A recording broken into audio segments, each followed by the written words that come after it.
الحمدللہ والصلاة والسلام علی رسول اللہ وعلی آلہ واصحابہ اجمعین اما بعد اللہم انفعنا بما علمتنا وعلمنا ما ينفعنا وزدنا علما۔ آج آپ کے شیخ عبید الرحمن صاحب نے مجھے حکم دیا کہ آپ کے سامنے حاضر ہوں ان کی نیابت کرتے ہوئے۔ اللہ تعالیٰ سے دعا ہے کہ ہماری یہ مجلس یہ علم نافع اور عمل صالح کا سبب بن جائے۔ آیت نمبر 36 سے شاید آپ کا ترجمہ ہے، ایسا ہی ہے؟ کہاں سے؟ ان تحرس، یہیں سے؟ کہاں سے؟ اعوذ باللہ من الشیطان الرجیم۔ ان تحرس علی ہداہم فإن اللہ لا یہدی من یضل وما لہم من ناصرین۔ اگر آپ حریص ہیں علی ہداہم ان کی ہدایت پر، فإن اللہ بس بے شک اللہ تعالی لا یہدی وہ ہدایت نہیں دے گا، من یضل اس کو جو گمراہ ہو رہا ہے، وما لہم من ناصرین وما لہم من ناصرین اور نہیں ہے ان کے لیے کوئی مدد کرنے والوں میں سے۔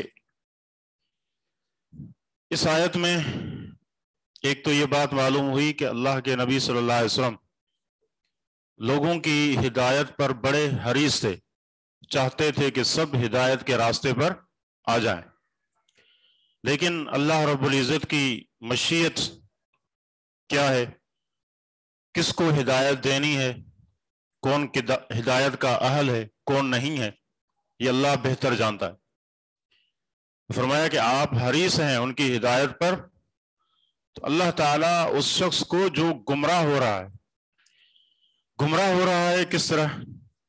ایک تو اللہ رب العزت کی تقدیر میں یہ فیصلہ ہو چکا کہ کون ہدایت پر ہوگا اور کون گمراہ ہوگا، اللہ رب العزت کو پتہ ہے۔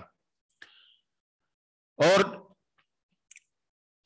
دوسرا یہ کہ کون ہے جو ہدایت کا اہل ہے اور کون ہے جو ہدایت چاہتا ہے۔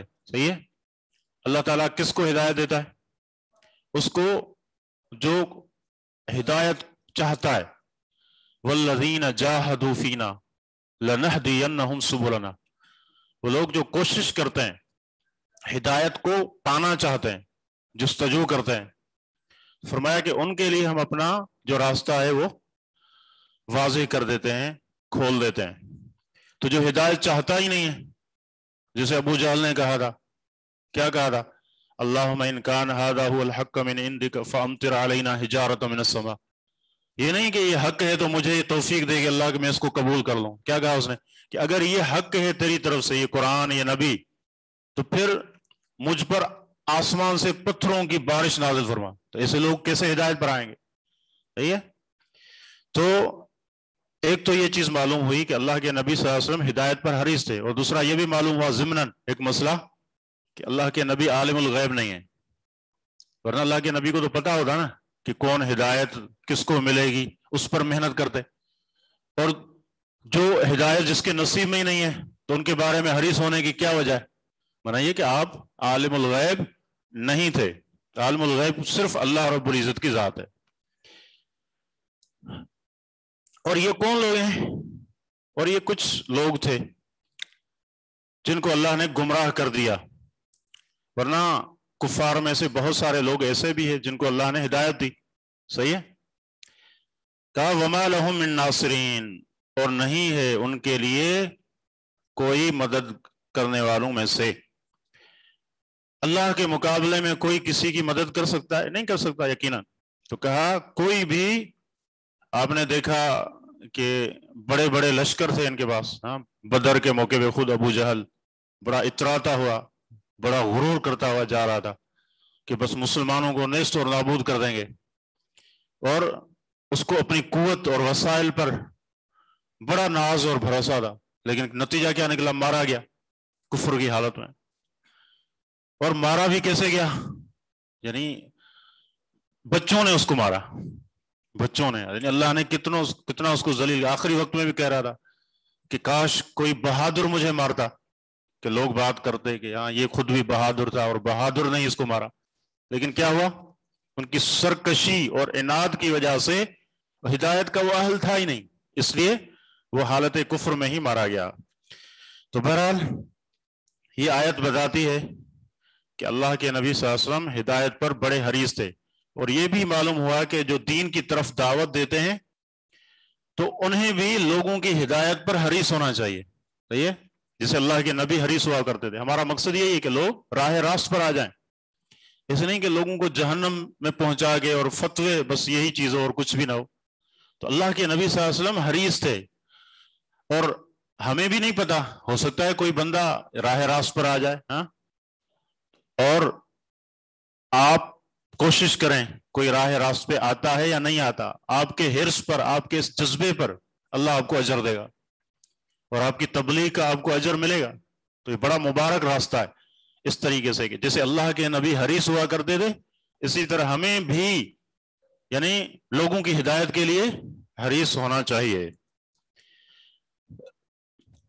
وَأَقْسَمُوا بِاللَّهِ جَهْدَ أَيْمَانِهِمْ لا يبعث الله من يموت بلا وعدا عليه حقا ولكن اکثر الناس لا يعلمون۔ واقسموا باللہ، اور انہوں نے قسمیں کھائیں اللہ کی۔ اقسم یقسم اقسام کیا معنی؟ قسمیں کھانا، اور انہوں نے قسمیں کھائیں اللہ کی، اللہ کے نام کی۔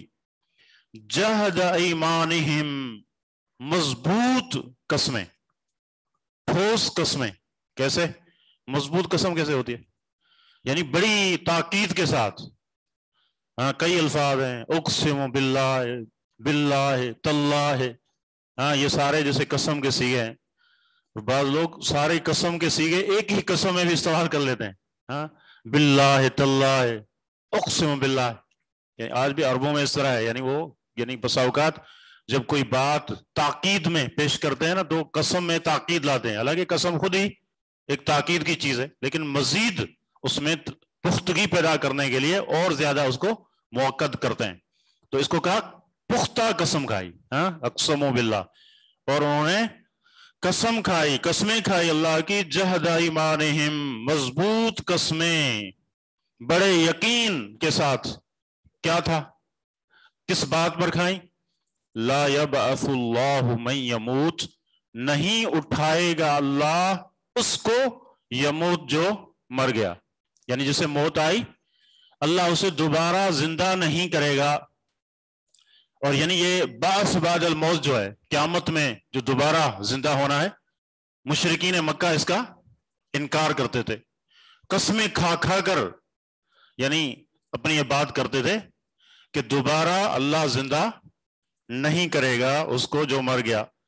اور قرآن کریم نے ان کے اس اعتراض پر مختلف انداز میں رد کیا ہے۔ جسے ہم قرآن پڑھتے ہیں، کہیں اللہ رب العزت نے عقلی طور پر ان کو سمجھایا، کیسے کہ پہلی مرتبہ پیدا کرنا مشکل ہے یا دوسری مرتبہ؟ ظاہر ہے پہلی مرتبہ، جب کوئی بھی چیز جو ہوتی ہے، صحیح ہے، ابتدا میں اس کو بنانا مشکل ہوتا ہے، لیکن ایک چیز وجود میں آ گئی تو اب اس کا بنانا آسان ہے۔ اسی طرح کا کہ یہ کوئی عقل کی بات تم نہیں کر رہے، پہلی مرتبہ اللہ نے پیدا کیا تو اب دوبارہ اس کو زندہ کرنا اس کے لیے کیا مشکل ہے؟ کوئی مشکل نہیں ہے یہ بھی۔ اور کہیں زمین کی مثال دی، دیکھیں زمین بالکل بنجر ہو جاتی ہے، ایسے جیسے مر جاتی ہے، صحیح ہے، بارش اترتی ہے، اسی زمین سے جو پودے ہیں، جو فصلیں ہیں، باغات ہیں، درخت ہیں، لہلہانے لگ جاتے ہیں۔ یہ بھی گویا کہ ایک زندگی کی مثال ہے جس کو ہم خود اپنی آنکھوں سے محسوس کرتے ہیں۔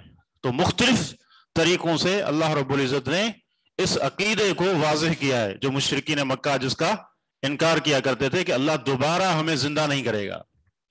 اب دیکھیں یہاں کیا کہا، یہاں فرمایا بلا، کیوں نہیں، کیوں نہیں، وعدن علیہ حقا، وعدہ ہے اس پر حقاً برحق، سچا، یعنی اللہ کا جو یہ وعدہ ہے نا کہ اللہ رب العزت مردوں کو دوبارہ اٹھائے گا، زندہ کرے گا، یہ وعدہ برحق ہے، سچا وعدہ ہے جو ہو کر رہے گا، اور اللہ کا وعدہ ہے. ہاں، اللہ سے بڑھ کر کون ہے جو وعدے کو ایفا کرنے والا، وہ پورا کرنے والا.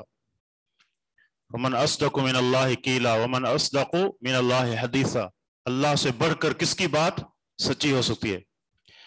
ولیکن اکثر الناس لا يعلمون، اور لیکن اکثر لوگ لا يعلمون، وہ جانتے نہیں ہیں، اس چیز کو جانتے نہیں ہیں. یعنی اللہ کا وعدہ ہے، یہ ہو کر رہے گا، یعنی اس میں کوئی شک اور شبہ کی بات ہی نہیں ہے، لیکن اکثر لوگ کیا ہے، جانتے نہیں ہیں. سیدنا عمر رضی اللہ تعالیٰ عنہ نے ایک شخص کو سنا کہ وہ ایک دعا مانگ رہا تھا، اور کیا کہہ رہا تھا کہ اللہم اجعلنی من الاقلین، اے اللہ مجھے ان لوگوں میں سے کر دے جو تھوڑے ہیں، چند لوگ ہیں. صحیح ہے. تو عمر رضی اللہ تعالیٰ عنہ نے ان سے پوچھا کہ آپ کن تھوڑوں میں سے ہونے کی دعا مانگ رہے ہیں؟ تو پھر اس نے کہا امیر المومنین، جب میں نے قرآن پڑھا تو اللہ رب العزت نے بہت ساری جگہوں پر یہ ذکر کیا ہے، مثلا وما آمن معه الا قلیل، کہ اس کے ساتھ جو ایمان لانے والے تھے وہ تھوڑے تھے. صحیح ہے. ولیکن اکثرهم لا يعلمون، جیسا بھی اکثر لوگ جانتے نہیں ہیں، اکثر لوگ مشرک، اکثر جو لوگ ہیں وہ مشرک ہیں، اللہ سے شرک کرنے والے ہیں. ہاں، وما یؤمن اکثرهم باللہ الا وهم مشرکون.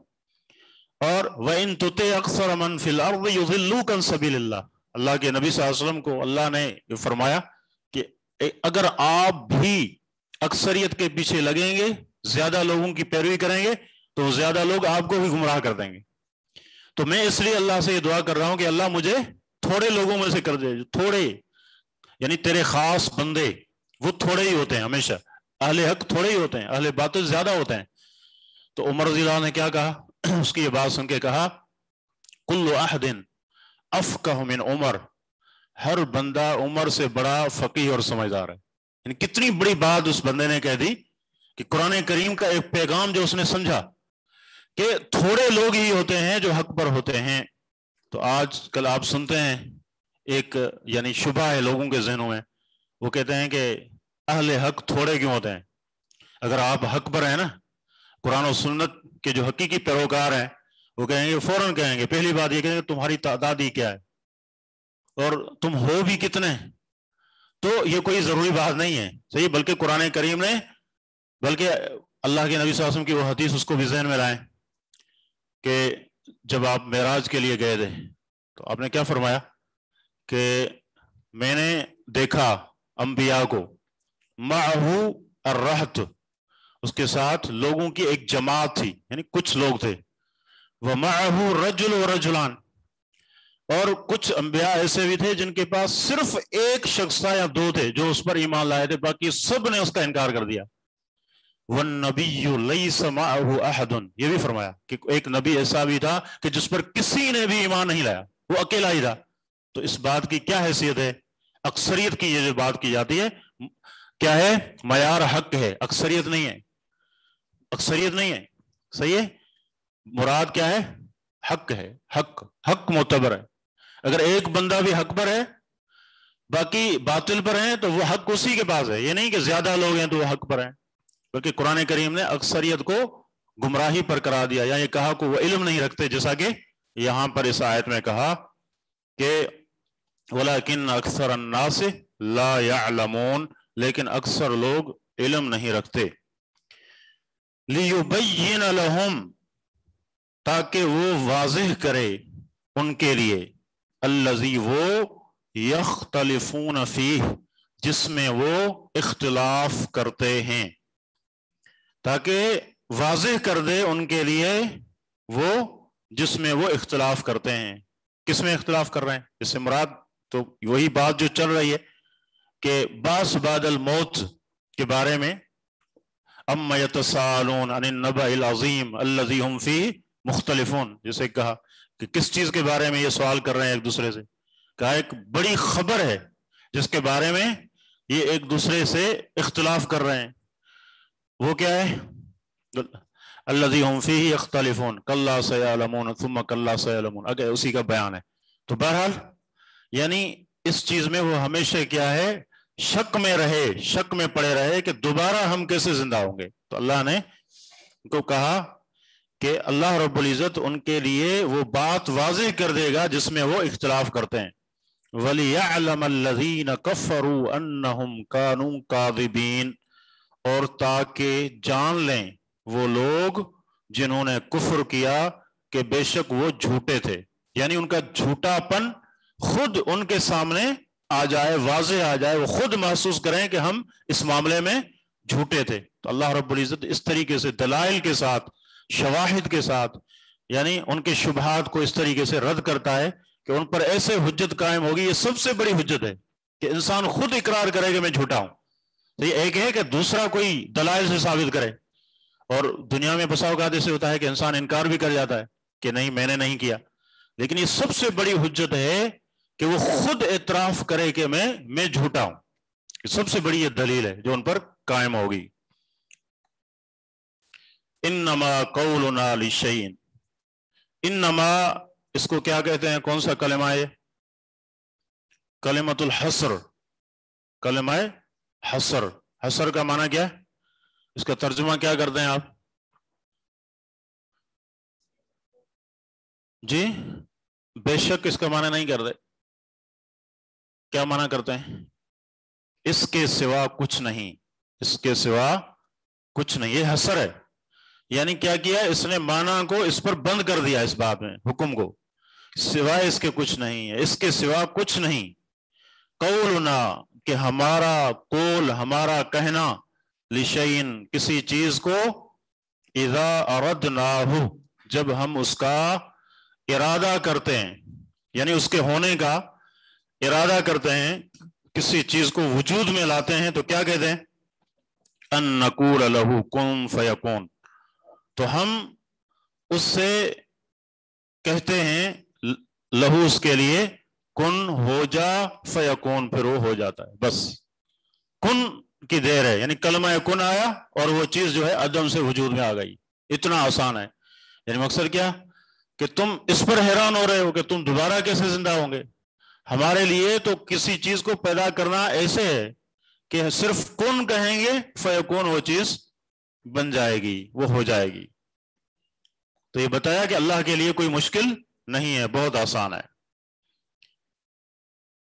والذین ہاجروا فی سبیل اللہ، والذین اور وہ لوگ، ہاجروا جنہوں نے ہجرت کی، فی اللہ اللہ، اللہ کی طرف، اللہ کی طرف، من بعد بعد اس کے، ما ظلموا کہ وہ ظلم کیے گئے، وہ ظلم کیے گئے یعنی ان پر ظلم کیا گیا،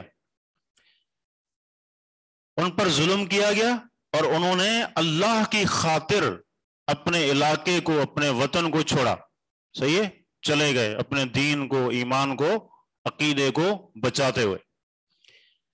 لَنُبَوِّئَنَّهُمْ فِي الدُّنْيَا حَسَنَةً، البتہ ضرور بضرور ہم جگہ دیں گے انہیں دنیا میں، حسنتاً اچھائی کے ساتھ، صحیح ہے، یعنی اللہ کی خاطر انہوں نے کیا کیا؟ اپنے علاقے کو، اپنے وطن کو چھوڑا انہوں نے، جس پہ وہ دین پر عمل نہیں کر سکتے تھے، عبادت نہیں کر سکتے تھے، صحیح ہے، شاعر اللہ کا اظہار نہیں کر سکتے تھے، انہوں نے ہجرت کی، تو پھر ہم ضرور انہیں جگہ دیں گے، اچھی جگہ، ارض اللہ واسعہ، اللہ کی زمین کشادہ ہے، تو پھر وہاں پر ہمیں انہیں کیا دیں گے؟ اچھی جگہ دیں گے، اچھا ٹھکانہ دیں گے۔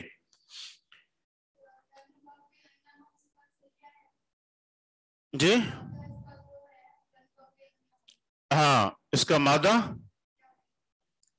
ہاں پہلے تو یہ کہ یہ صیغہ کیا ہے، کس باب سے ہے؟ بوّأ یبوّئ تبویئا، صحیح ہے، بوّأ